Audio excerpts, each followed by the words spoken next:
Hey, Emily. Hi. This is so fun. Hey, Renee. How are you Hey guys? there.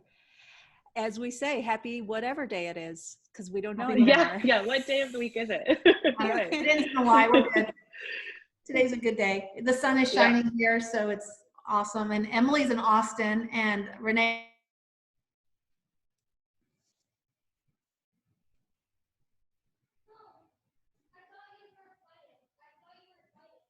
from the outside to look in and tell you how special.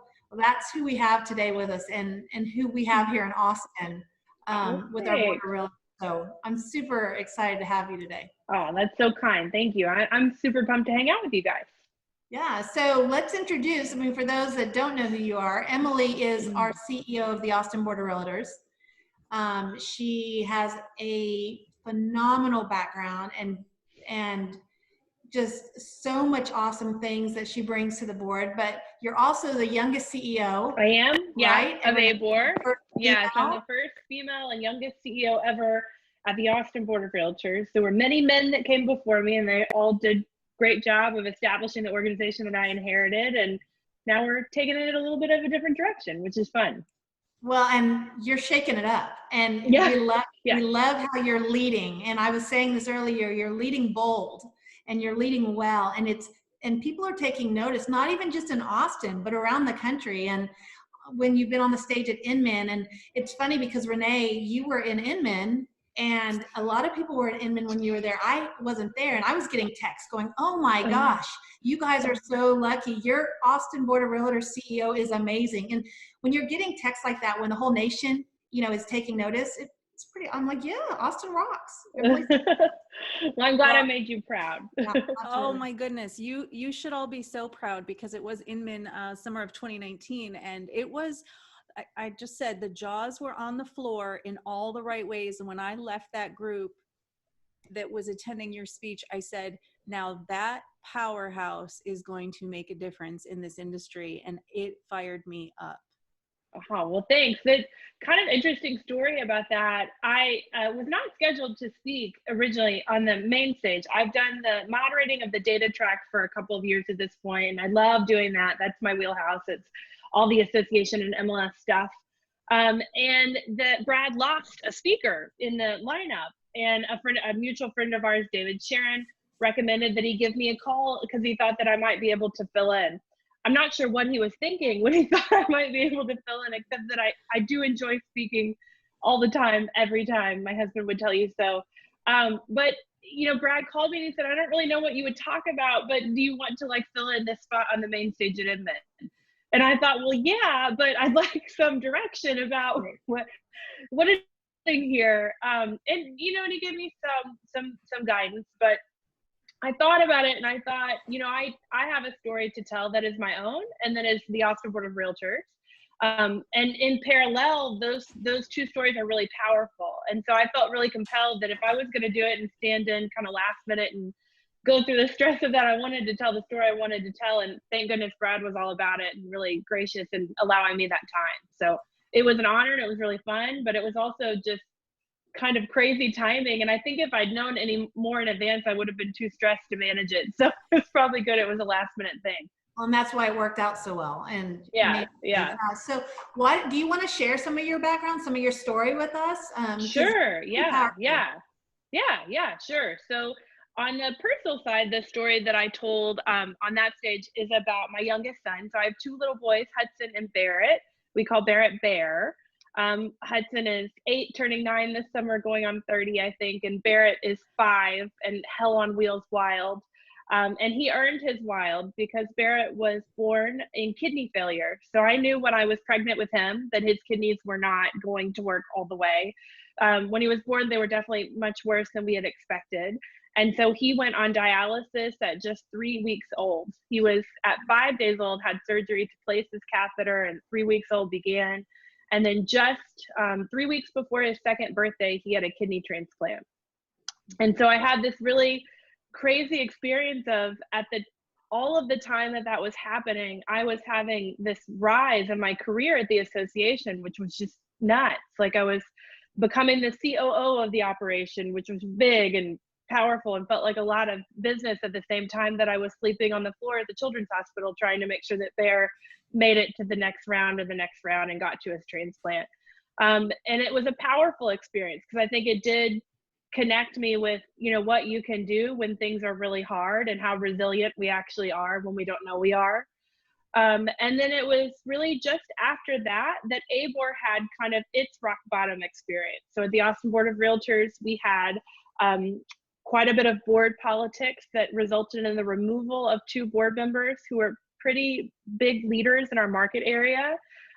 When they were removed, there were a lot of questions about why it happened and how it happened, and it was a pretty ugly time. It turned into a lawsuit against the association. There was a lot of just breakdown in the system, in the governance system. And I look back on that time and I think what a blessing it was, because we were pretty twisted at the time. You know, things had been the way they had been a very long time. They were operating in the way that a lot of associations still do today, which is no fault to them, just what we all know and have become accustomed to. But we needed a rock bottom to reset our expectations and reset our vision about what we could be in the future. And so I stood on an Inman stage and told both about my son and that experience and about ABOR's kind of breakdown and then rise again, to say that I think that we need to do the same thing as an industry. We need a new vision about what our future is. We need a new reset. Maybe a global pandemic is going to give it to us. I had not expected at that time that this would be the case, but you know, we need to get straight and get right on what our future looks like. And it can't be from a place of fear, and it certainly shouldn't be from a place of whininess, which is what I've seen in some of our industry colleagues. I just got That's what I goosebumps told them already. No, I was processing, Emily, because I got goosebumps because what you're speaking, oh my goodness, breath of fresh air, and it's so needed. Your leadership and in the style that you have is very much needed in this industry. Well, So I appreciate that. Big props for that. I really appreciate that. I will tell you, there aren't more of me's. There are lots of people with great energy in this business, and on the association side, in MLSs, in brokerage, across the nation. I think we just have to work together to really create momentum around that energy that we've all got individually. But I think we got into a rut as an industry for a while, and I think it's, you know, this may be a really great time for us to figure out our what next and our big vision. Well, that's what I was going to say. I mean, the industry, if you look at our industry, it hasn't really evolved and it hasn't really changed. And we talk about this in our business all the time. And even from where you're sitting, from the board standpoint, right? Mm-hmm. It's like, why fix something if it doesn't really need to be fixed? Everybody's complacent. Everybody's just like, it's working, right? Yeah. And yes, there are a lot of people that might have energy and ideas and excitement, but nobody was speaking up. And what I'm so proud about is that you stood up and you spoke up. And I think because of that, there's so many other people that are more open to creative conversations and open dialogues. And that's just going to help us all as an industry. Obviously, we're very proud that you're starting that trend and that initiative, but people, I think, are fearful to even stand up. They might have some great ideas, but this has been going on for so long, they don't want to upset, I mean, as my grandmother would say, the apple cart, right? Yeah, I mean, yeah. Good old boy network. And that's just really what it was and what it is. And so it's fun to see you coming in with this energy and this new perspective and this youthfulness, not necessarily age, but you know what I mean? Like a new excitement about what we're all doing. Cause that's, I mean, I'm excited about what I'm doing. And so have everybody surrounding us and in our industry exciting. I mean, think of what we're going to accomplish together. Yeah. No, I get it. I mean, I think, you know, there are some amazing things about the way that our business is structured. There are amazing things about realtors and who you are as people. And if we just kind of tap into that and leverage it the right way, get you all running in the same direction, there is just totally, it'll be next level. And I think I get excited about that. I get excited about what you can do when just given a few resources and a nudge, right? And I think that's the purpose of the association and the MLS, is to help you with those resources and the nudge. Because you guys have it in you. I mean, anybody that can be in this business and survive and thrive in it and love it, it takes a special kind of person, and that person is really powerful. and really amazing, but we need to help everybody run in the same direction sometimes. And it's just creating new opportunities, which is Yeah. awesome. Yeah. And especially with what's going on right now, like this got everybody's like, okay, which direction do we go? What do we need to do? So I think this is opportunity. This is what we keep talking about. Let's not be fear-based. Yeah. Yeah. Focused on I the mean, I opportunity. think about, like, I don't know how you guys are, but I think about the percentage of my membership that have joined this business in the last 10 years who have never picked up the phone. They've never warmed a lead. They don't know what it's like when a buyer is not knocking down your door. They don't know what it's like to have, bukus of inventory and tons of homes to show, as opposed to the tight capacity we see in most markets today. And they just don't know what the other side looks like. And I think there's great opportunity for them to take a step back and evaluate the other side of this business that they've not been a part of. And I think there will be a lot of leaders, folks who are entrenched in the business for a long time, who will think about it differently, because this environment and this experience is different than others that have come before it. But there's a lot to learn still, and that there can be energy with that.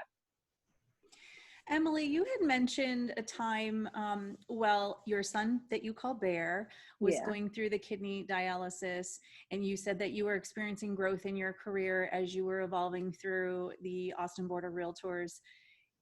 I can envision such an amount of tenacity, but also obviously a lot of fear. You've come through that. Yeah. I see right now realtors who are operating in fear, and it's scary, right? We have an entire crisis going on globally. It's a scary place to be. What suggestions or advice or guidance do you have for realtors to navigate the difference between the fear mindset and overcoming whatever business adversity we're all facing? Yeah, no, that's a great question. And I definitely have experienced it both professionally and personally. There is no place for fear. That's my feeling about that, is that nothing good will come of that. I mean, I think you owe it to yourself to give acknowledgement to that feeling and to be realistic about the anxieties and the angst that's in your life right now. But if you stay in that place, you will not progress. You will not move through this. You will not have a full and complete experience. You will be at step one. And staying at step one is not going to be a benefit to you or your loved ones, those that you support.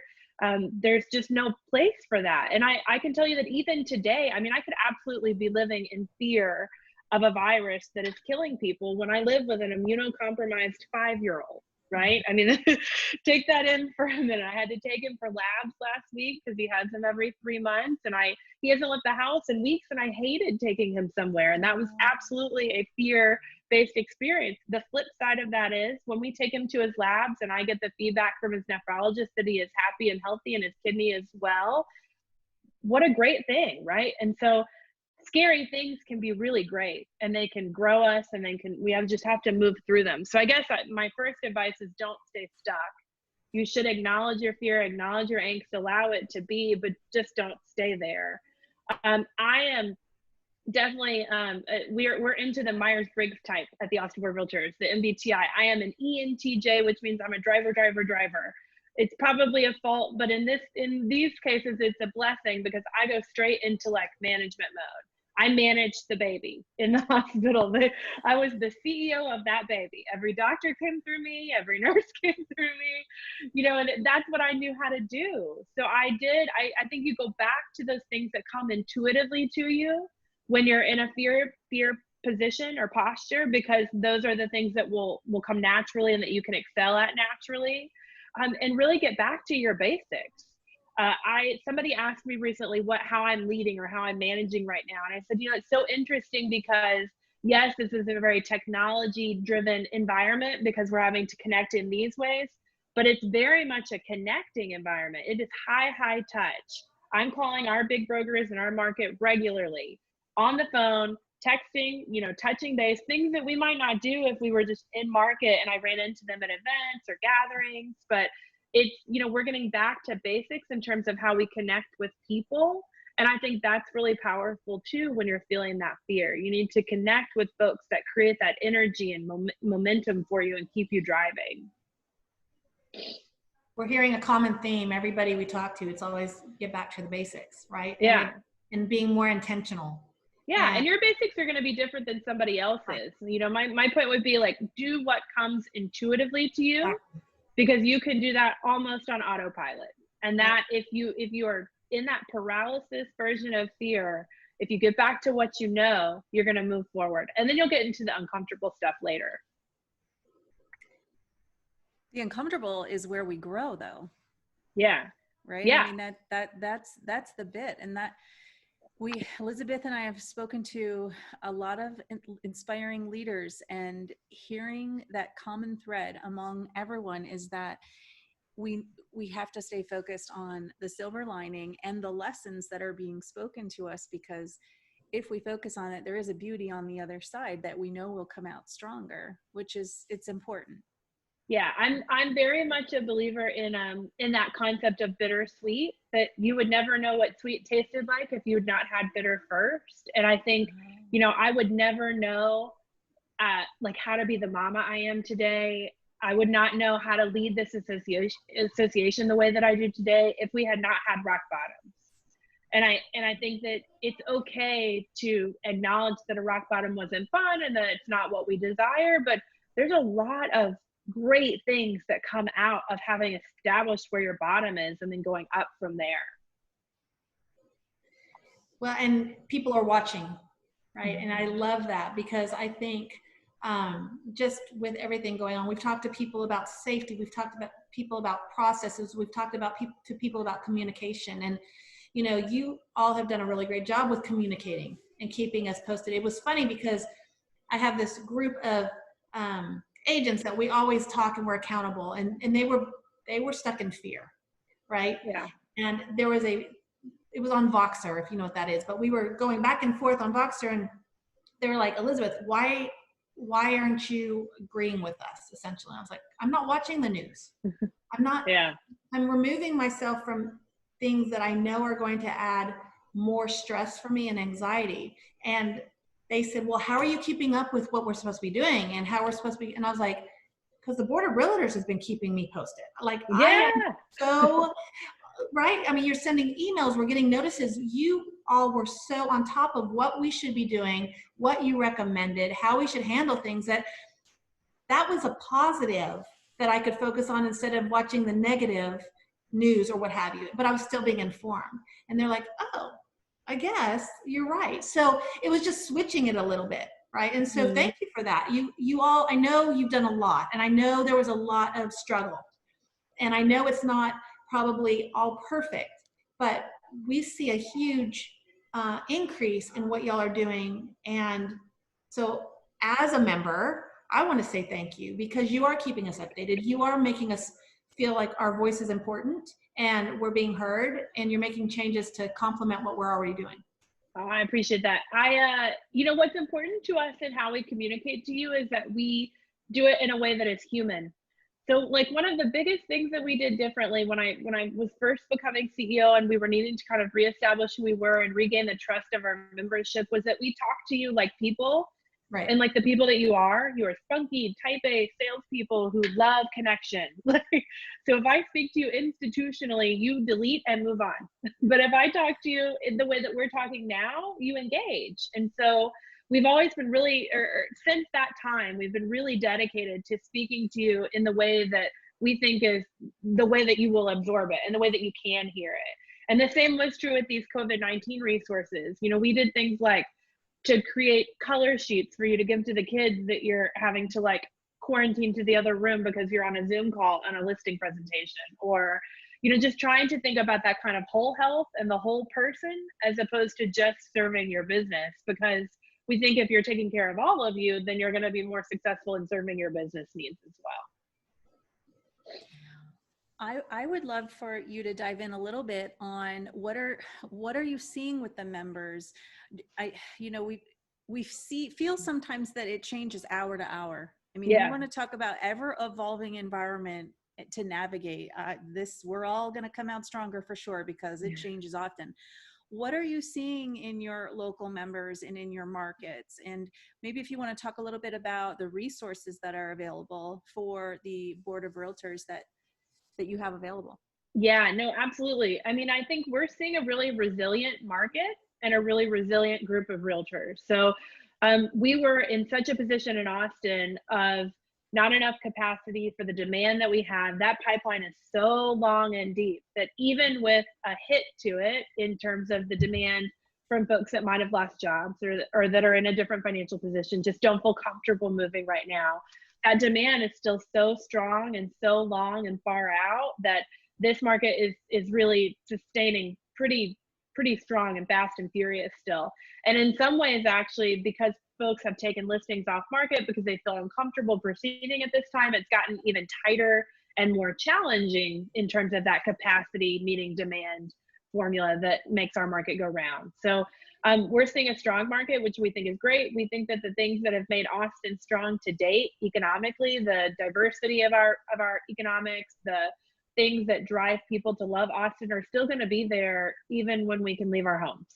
So it's, you know, the really great thing is that this is giving time to realtor members who are smart to reinvest in connecting with folks, reinvest in, you know, having conversation about what their perception is of the home that they're in for so long these days. I mean, I've learned things about my pantry that I'll never do again. You know, there's a lot of really great conversation to be had with your sphere about what their experiences have been in this process and how that will inform decisions that they might make later, whether they were thinking about buying or selling or not. I mean, I think it's just a great touch base time.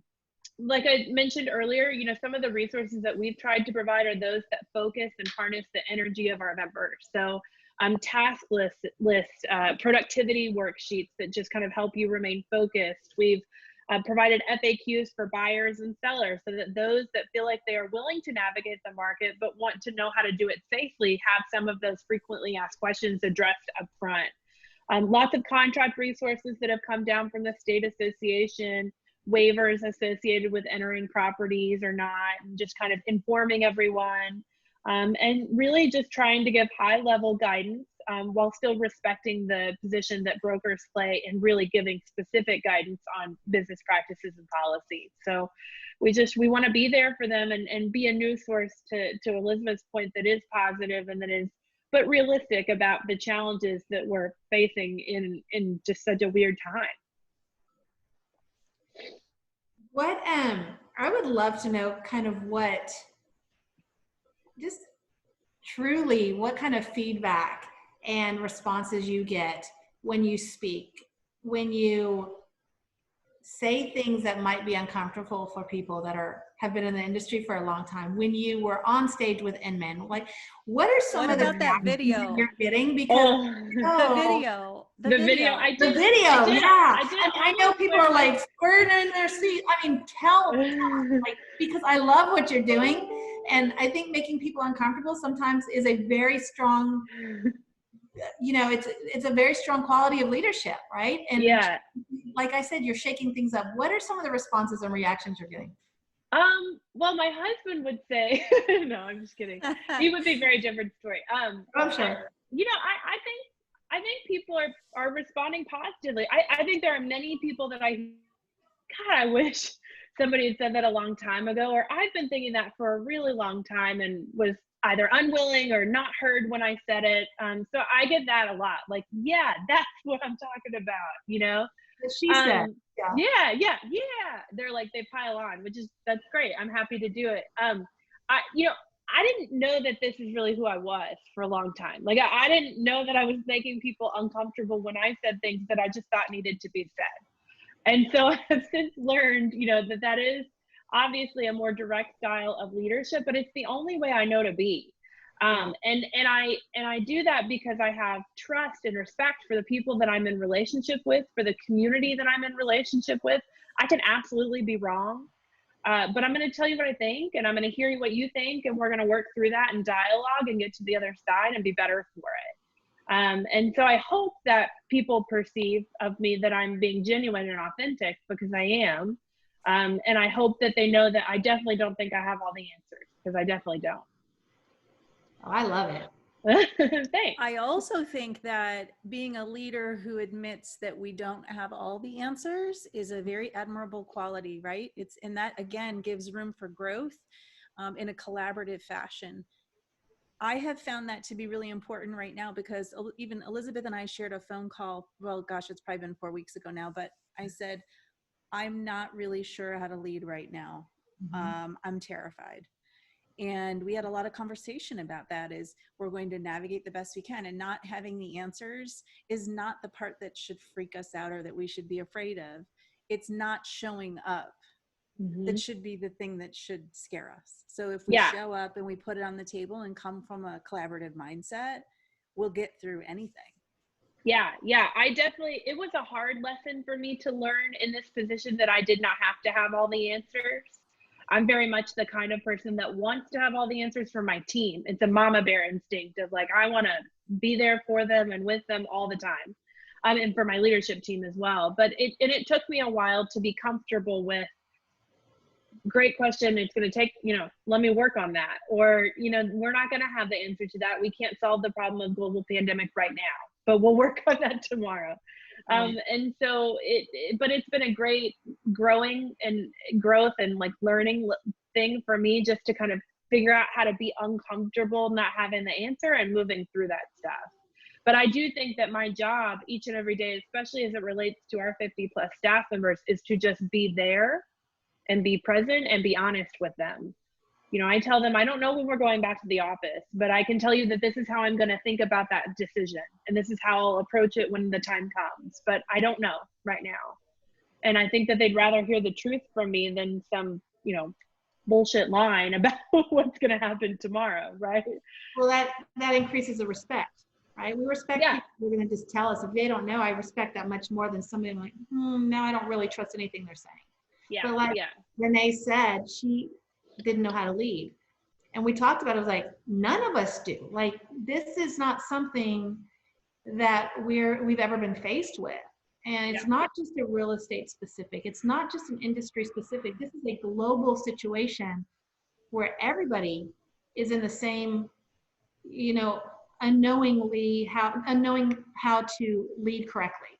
And so I think you're right. It just kind of goes back to what is already in you, your style, and you just kind of go into that mode that and sometimes it works well, sometimes it doesn't. And it's really about building others up, showing up, speaking up, saying, hey, I don't know how to do this right now. That's okay. Instead of hiding in the back corner, right, with your head in the sand. I think I'm very much too the kind of person that I have learned, especially through my experience with Barrett, with the transplant, where there was so much that I could not control. I have learned to focus on what I can. There are a lot of things that I can control. There are many that I cannot right now, but the ones that I can are the ones that I'm going to tackle.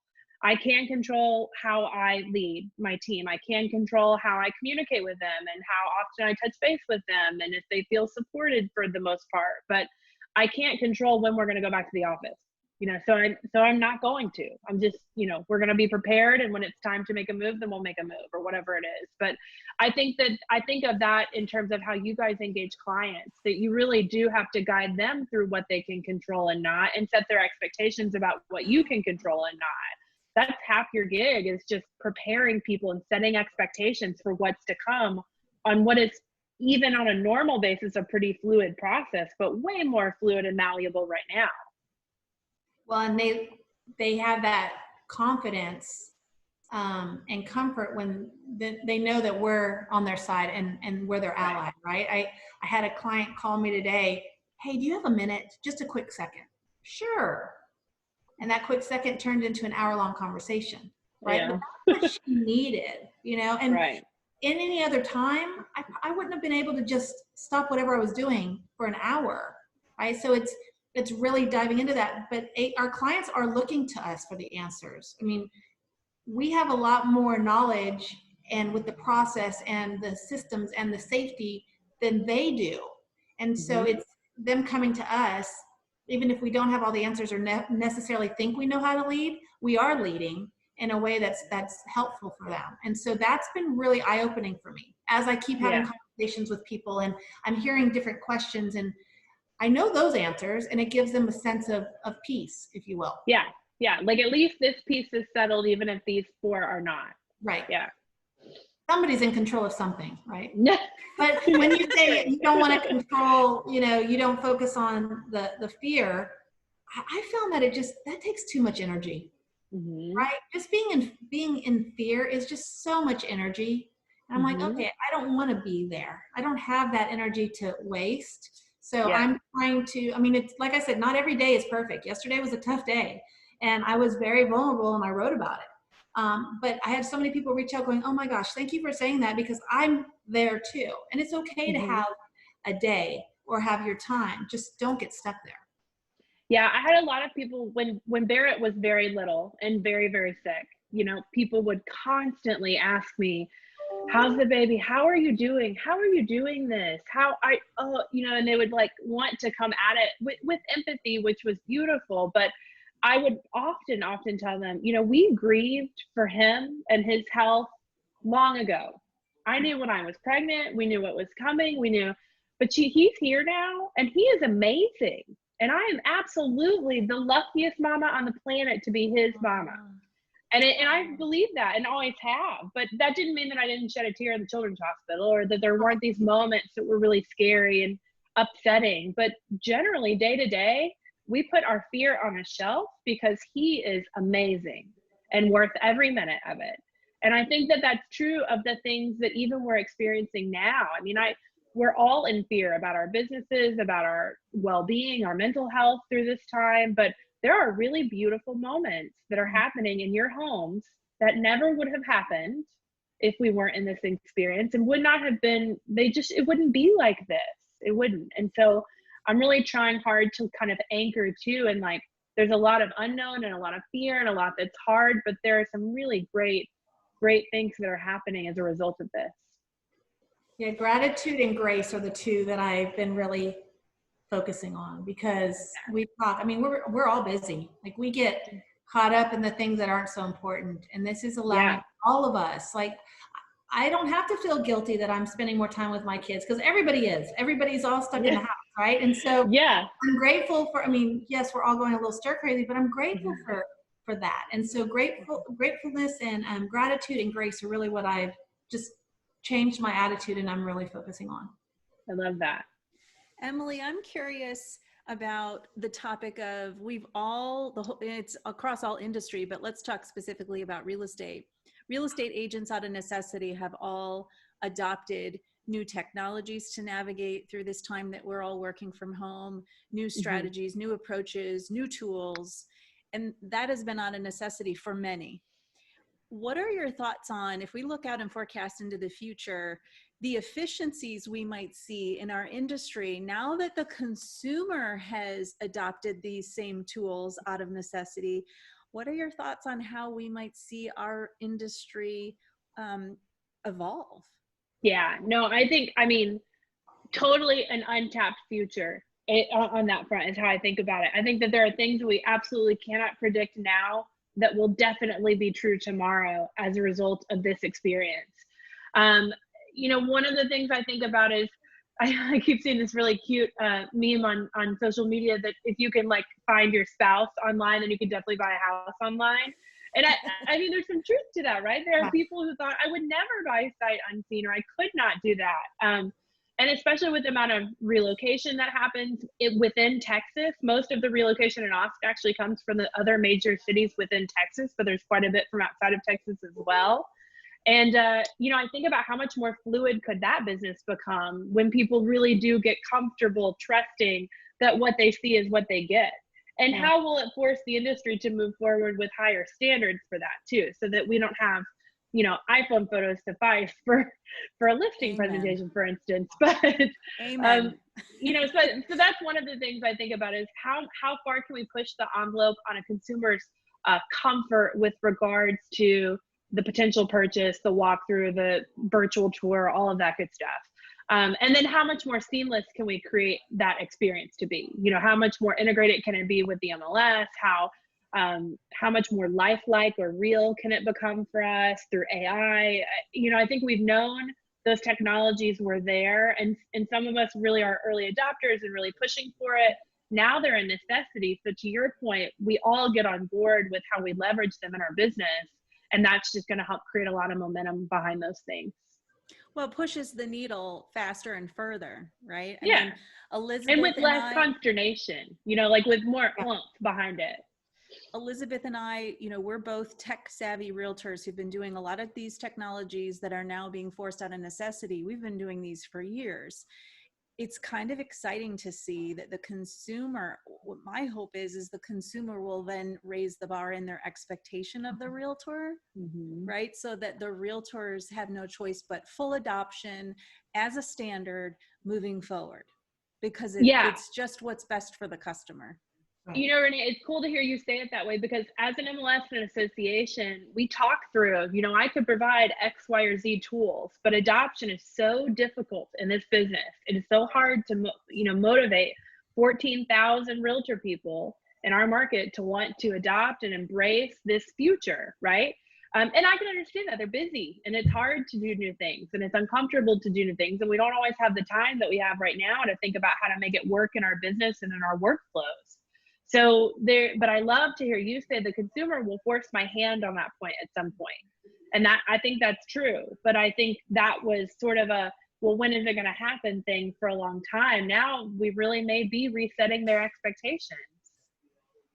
Well, the more that the leaders talk about it and continue to shine a light on, number one, the ease of accessibility for these tools, because what we're using is not that difficult to learn. It's not like everything has a huge learning curve. I hope we continue to shine a light on it, because it will then elevate the whole industry. And then in return, hopefully the consumer opinion of us. Yeah. Yeah.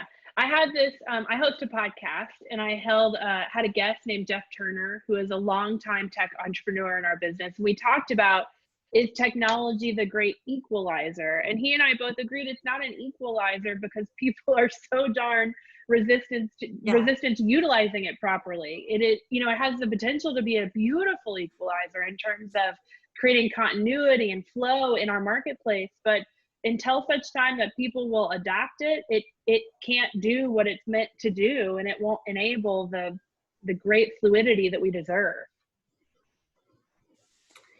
One of the things I love about ABOR is when you always ask for surveys and you ask for questions and you send out these awesome books, right? So they will ask for they'll send out surveys because they truly want to know from the members. And you know how hard it is to get feedback from people anyway.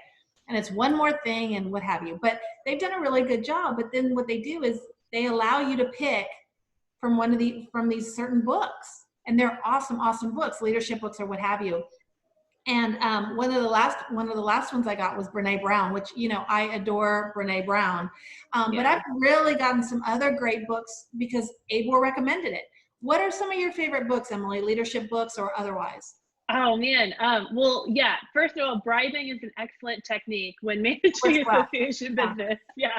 We're rolling to bribe. So why not work for agents, right? You know, you got to do what you got to do, people. Do I have to come get my Texas license so I can get some on this list? Now I'll send a book to Renee because I feel like she's being left out. So yeah, got you.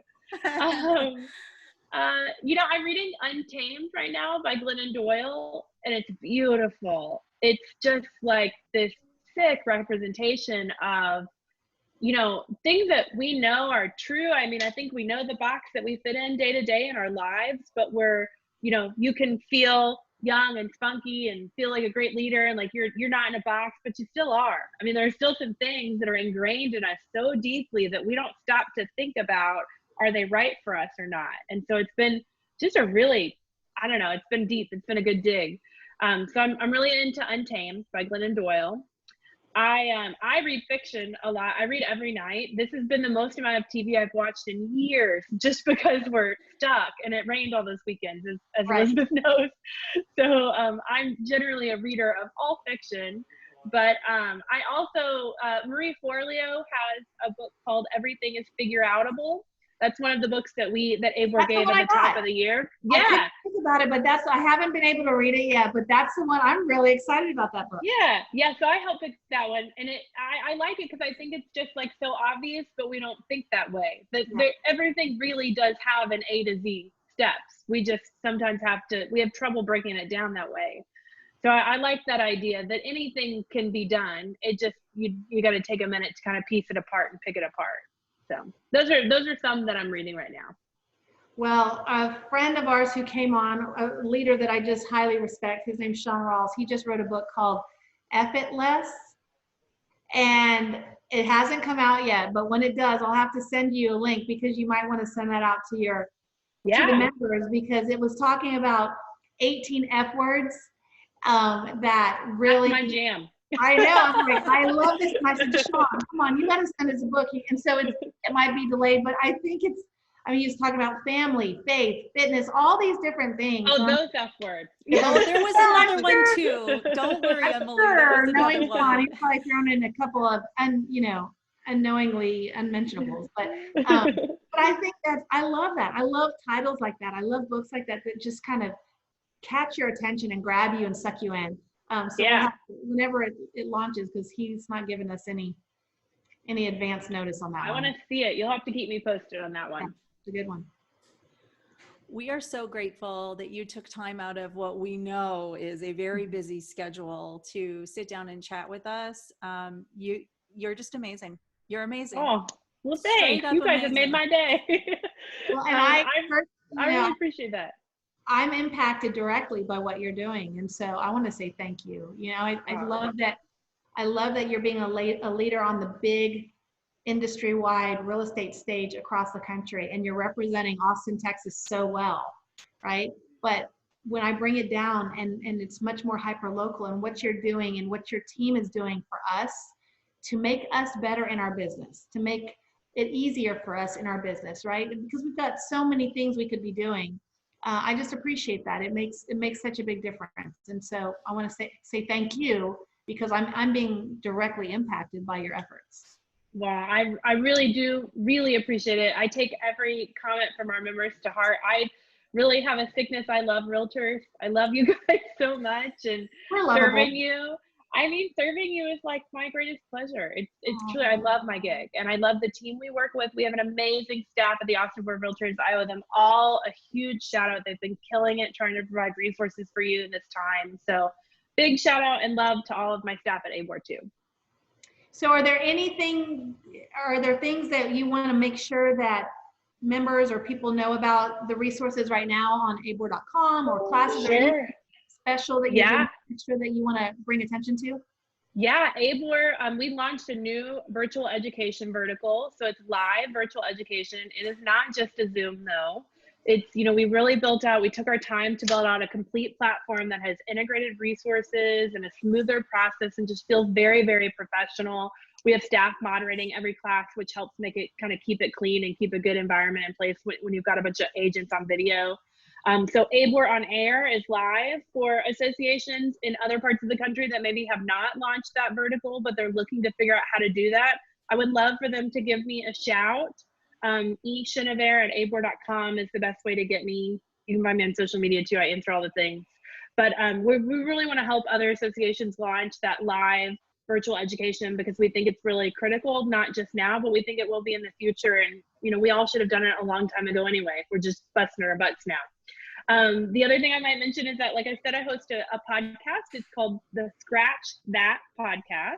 Got a whole bunch of industry leaders. It's conversations like these, primarily focused in real estate for realtors all over the country. And I hope it might be a good listen if you're looking for some extra resources while you're home. You're awesome. I got to listen to that podcast. Mm-hmm. Yeah. You have to come be on the podcast. That would be fun. Sold. We'll be there. Okay.